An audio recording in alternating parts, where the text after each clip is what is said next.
Assalamualaikum warahmatullahi wabarakatuh. Di sini saya akan membahas tentang persamaan diferensial order 2, kasus homogen dan kasus non homogen, dan juga termasuk di dalamnya ada rangkaian listriknya. Pertama, persamaan diferensial order 2. Bentuk umumnya yaitu Y aksen kuadrat ditambah PX Y aksen ditambah GX Y sama dengan LX, di mana PX dan GX disebut sebagai koefisien. Jika LX sama dengan 0, maka persamaan diferensial di atas disebut persamaan diferensial homogen. Sedangkan jika LX tidak sama dengan 0, maka disebut sebagai persamaan diferensial non homogen. Pertama kita bahas persamaan diferensial homogen.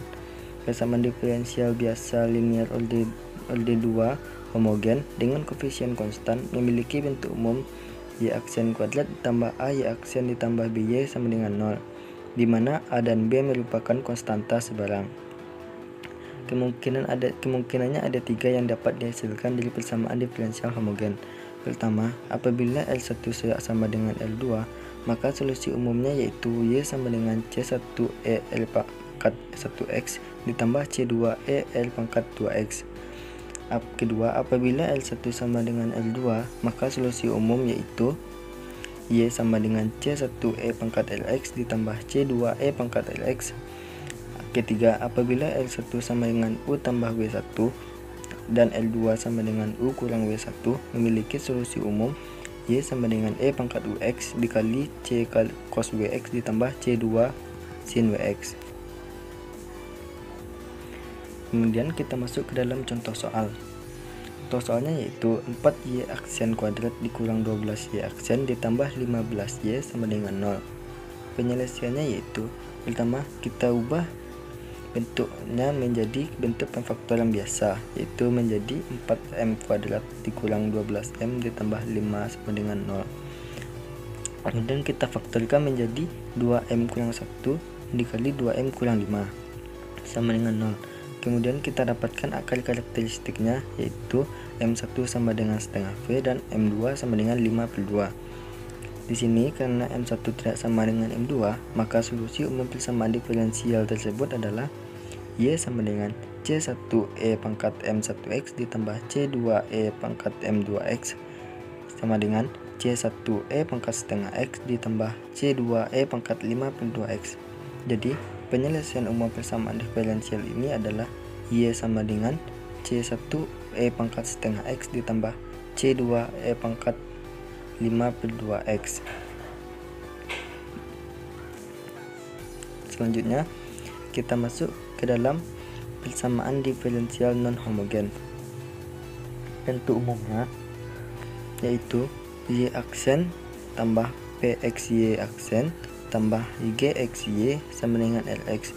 Di sini untuk persamaan diferensial non homogen, LX-nya sendiri tidak sama dengan 0, dan solusi total dari Y yaitu YH ditambah YP, di mana YH sendiri adalah solusi dari persamaan diferensial homogen dan YP sendiri yaitu solusi persamaan diferensial non homogen.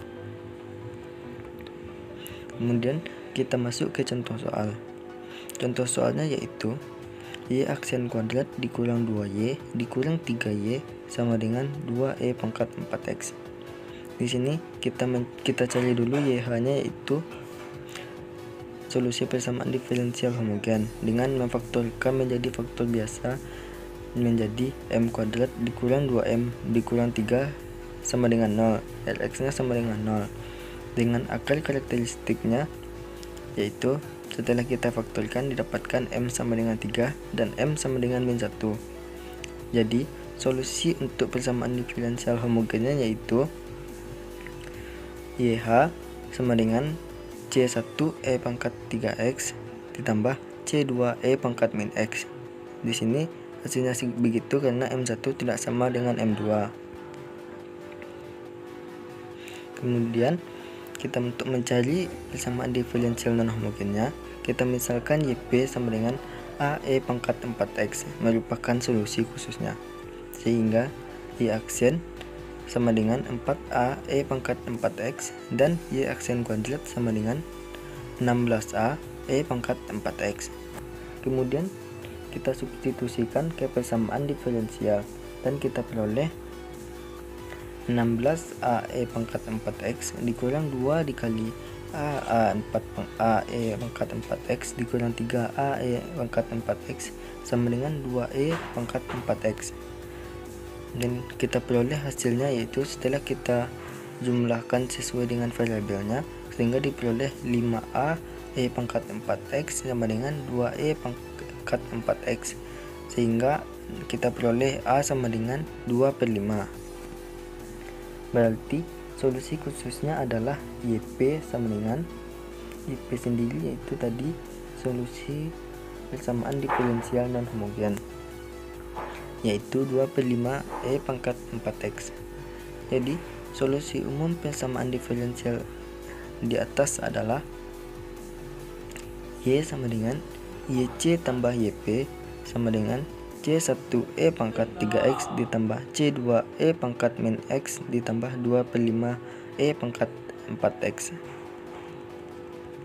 Kemudian sekarang kita masuk ke dalam penerapan dalam rangkaian listrik.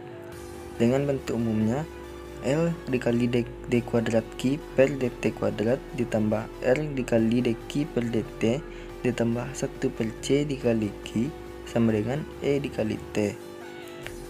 Untuk arus I sama dengan dQ per dt diukur dalam ampere, memenuhi persamaan yang diperoleh dengan pendiferensialan persamaan di atas terhadap T, yaitu L dikali d kuadrat I per dt kuadrat ditambah R dikali di per dt ditambah 1/C dikali I sama dengan E aksen dikali T. Kemudian sekarang kita masuk ke contoh soalnya.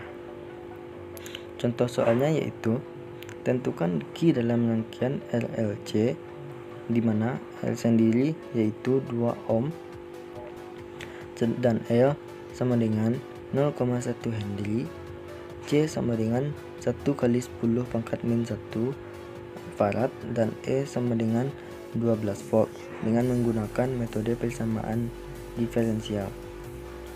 Penyelesaiannya yaitu kita menggunakan metode L dikali d kuadrat Q per dt kuadrat ditambah L dikali dQ per dt ditambah 1/C dikali Q sama dengan E dikali T. Kemudian kita substitusikan masing-masing nilai dari L sama dengan 2 ohm dan L sama dengan 0,01 Henry, C sama dengan 1 kali 10 pangkat min 1 farad, dan E sama dengan 12 volt, maka diperoleh 0,1 d kuadrat Q per dt kuadrat ditambah 2 dQ per dt ditambah 1/1 kali 10 min 1 Q sama dengan 12. Kemudian sama-sama kita kalikan 10 untuk menyamakannya, sehingga dihasilkan menjadi d kuadrat Q per dt kuadrat ditambah 20 dQ per dt ditambah 100 Q sama dengan 120, sehingga diperoleh persamaan baru yaitu dQ kuadrat Q per dt kuadrat ditambah 20 dQ per dt ditambah 100 Q sama dengan 120. Kemudian kita cari persamaan diferensial homogennya dengan menukar menjadi faktorial biasa, yaitu L kuadrat ditambah 20L ditambah 100 sama dengan 0, sehingga kita peroleh hasil pemfaktorialnya yaitu L tambah 10 dan L tambah 10. Sehingga penyelesaian homogennya adalah, karena L1 sama dengan L2, maka penyelesaian homogennya yaitu QH sama dengan C1E pangkat min 10T ditambah C2E pangkat min 10T. Kemudian dengan memperhatikan koefisien Q pada persamaan diferensial, kita dapatkan bahwa perlu adanya konstanta baru yang bila dikalikan dengan 100 hasilnya 120. Konstanta itu adalah min 120 per 100. Jadi solusi umum persamaan diferensial tersebut adalah Q sama dengan C1E min 10T tambah C2E pangkat min 10T dikurang 120 per 100. Baiklah, hanya itu yang dapat saya sampaikan pada pembahasan kali ini. Apabila ada yang kurang dan salah, mohon dikoreksi di kolom komentar. Baiklah, sekian dari saya. Assalamualaikum warahmatullahi wabarakatuh.